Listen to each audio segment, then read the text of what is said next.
Good morning, everybody, and welcome back to Real Time with Bishop McGovern. I am your host and producer, Brianna Whalen. I'm also your editor, too, Brianna Whalen.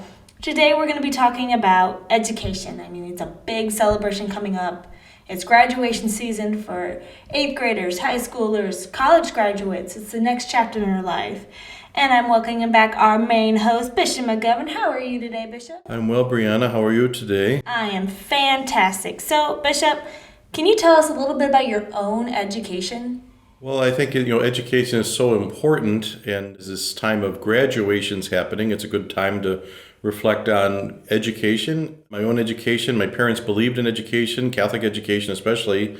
So I went to Christ the King Grammar School in Chicago for 8 years. Then I went to St. Ignatius College Prep, a Jesuit high school in Chicago, school that my brothers went to, my father went to, my grandfather went to. And then I went to the Loyola University of Chicago. So at Loyola, I attended both the downtown campus and the Lakeshore campus up on the north side of the city, and graduated in 1986. And then I worked for 4 years, and I went to Mundelein Seminary.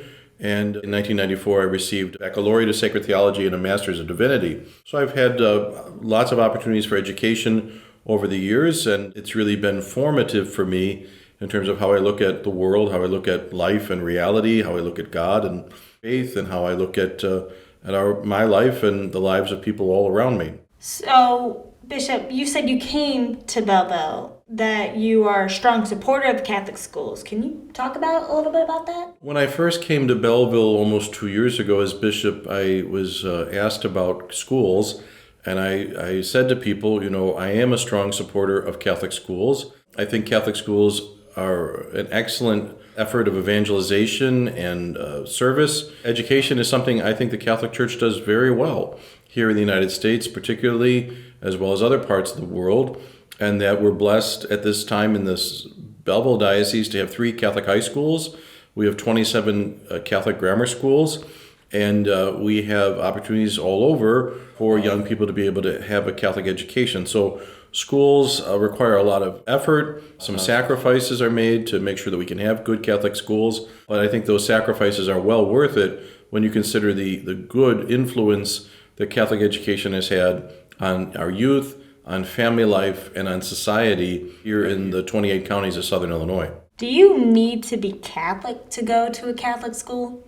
No, in point of fact, a number of our students across Southern Illinois are not Catholic.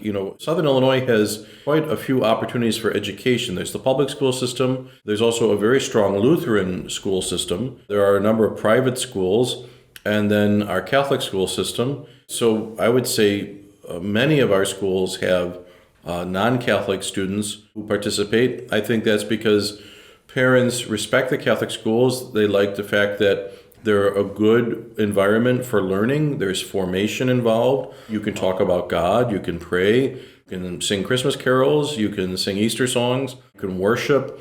There's all kinds of things that a parent, if they're, let's say, Christian but not Catholic, where a parent would say, I would really like my child to attend a Catholic school. So you talk about the elementaries and the high school. What about colleges? Are there Catholic colleges that you're aware of that really express students to join the Catholic school? Well, there's no Catholic college in Southern Illinois. There is the University of Illinois at Carbondale that we have a Newman Center at. So there are Catholic students there, and we do have a Catholic presence and an outreach through the Newman Center, which is a very good influence there. Good opportunities for young people. And I would say in Illinois and across the Midwest, United States, there are a number of Catholic schools. So certainly if you're in this area and you want to attend a Catholic school, there are opportunities in Illinois and in our area to be able to have a Catholic college education.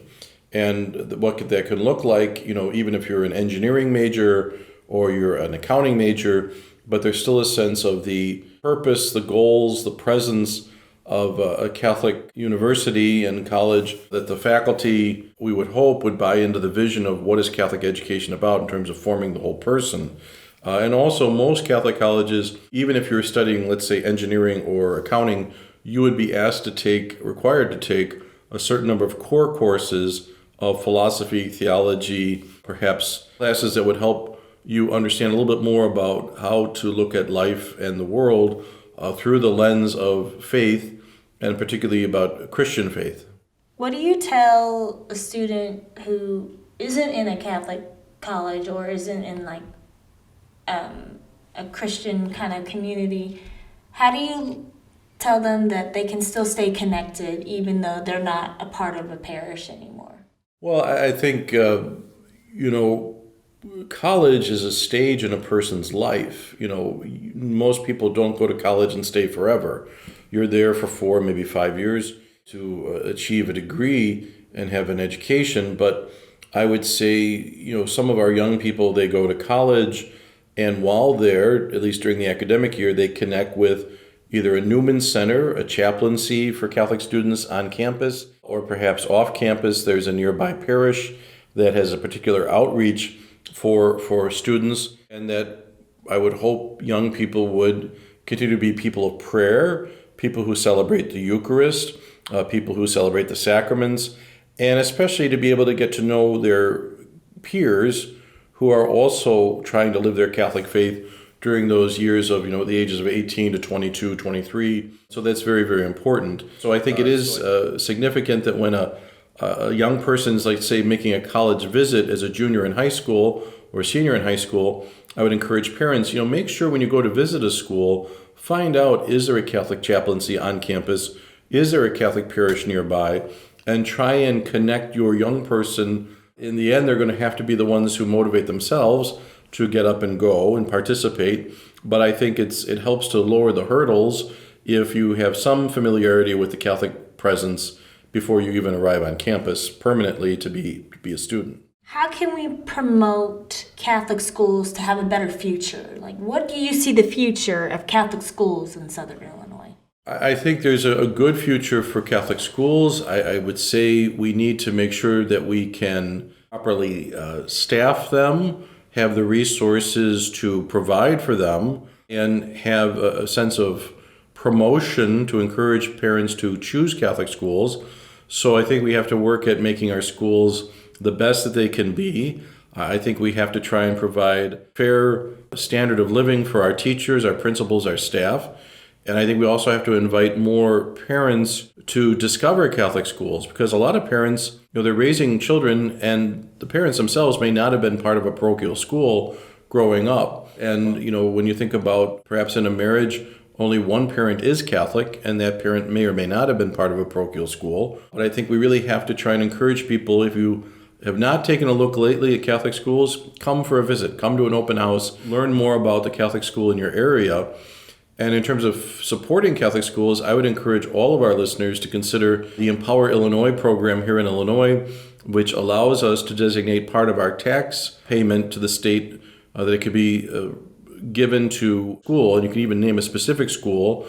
So if you wanted to help St. John the Baptist School in Redbud, you could do that through the Empower Illinois program. In fact, we've been fortunate that a family has given us hundreds of thousands of dollars worth of financial assistance through Empower Illinois in order to make Catholic education available. And that family doesn't even live here, but they are such believers in Catholic education, they want to make sure our schools remain strong and viable here in our 28 counties. Do you have any stories about students who weren't Catholic but then went to Catholic grade school, and how was that experience for them? Well, in some cases, I think of a family in West Frankfort, Illinois, St. John's there. I went out there for a Saturday evening mass a year ago, and afterwards was greeting people, and this family of 4 came up to me, the 2 parents and the 2 sons, who are now in their early 20s, they're college students.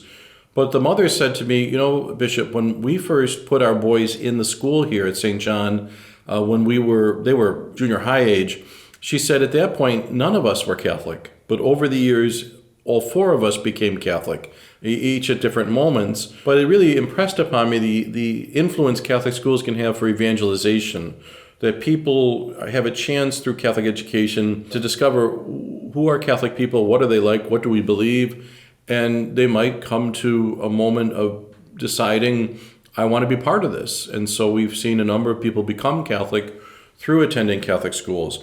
Even if they don't, I think Catholic education being part of it allows people a chance to get to know who are Catholic people, what do they believe. It might help change some misinformation that people have received and help them to have a clearer picture of who we are, what we're about. And I think the influence that a Catholic education can have on a young person is enormous. And so we welcome all kinds of families to come to us and to be part of Catholic Ed. So my question for you now is, what about a person who celebrates the Catholic faith in a public school but is either disciplined or ridiculed because they want to celebrate their faith openly but they can't? What do you tell that person? Right. There are certain parameters in a public setting that you can celebrate or observe or practice your faith, whether you're a Christian or Jewish or Muslim. But I do realize that we have a number of Catholic youth in the public school systems here, and that there are certain parameters put on them. I would say that's why it's very important to have a child who's in a public school to be part of a PSR program, Parish School of Religion, that they are receiving catechesis, they are receiving some formation on our Catholic faith, that they are meeting other Catholic youth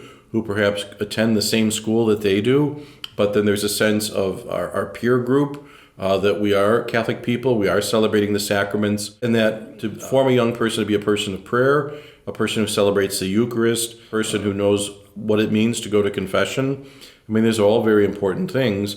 And so we strongly encourage parents that if you have your child in a Catholic school, or pardon me, a public school, please enroll them in a PSR program at your parish or nearby parish, so that that child has some chance, some opportunity working with the parents to be able to be formed more as a Catholic. You talked about earlier about how we can support our Catholic schools. What can we do, like you and I, the teachers, even the youth? What can they do to help with the strengthening of our Catholic schools? Well, I think each of us can be on to be promoters of Catholic education. You know, if you share the good news of what's happening, get to know your local Catholic school, reach out to the school. Maybe you went to a Catholic school. How can you support the place that you attended, even if it's in another state? But I think it's that sense of staying current about what's going on with Catholic schools, be able to share with people what makes you proud of being a product of Catholic education. And then I think we certainly pray for our schools. I think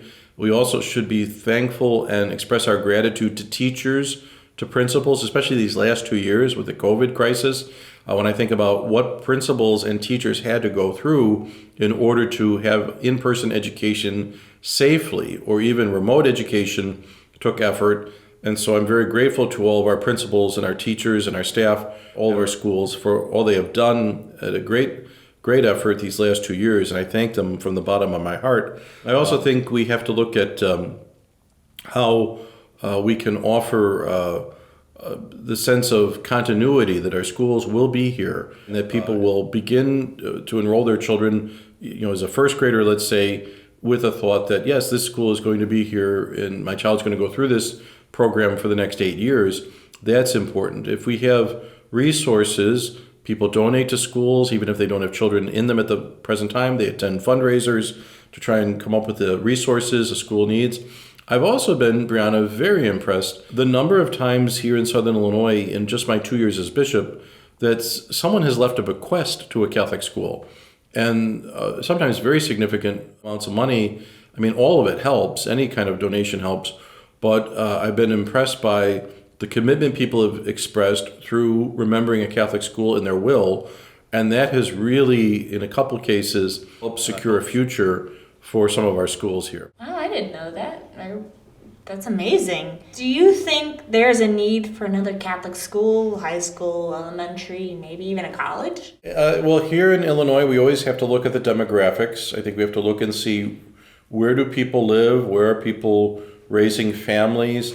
I've been asked by some parents to consider, what would it take to open another Catholic high school? You always have to look at that in terms of, how do we, first of all, strengthen the schools we have, our 3 Catholic high schools and our grammar schools. We want to keep them strong and invest in them. But also, I think we do have to look at, what are the trends.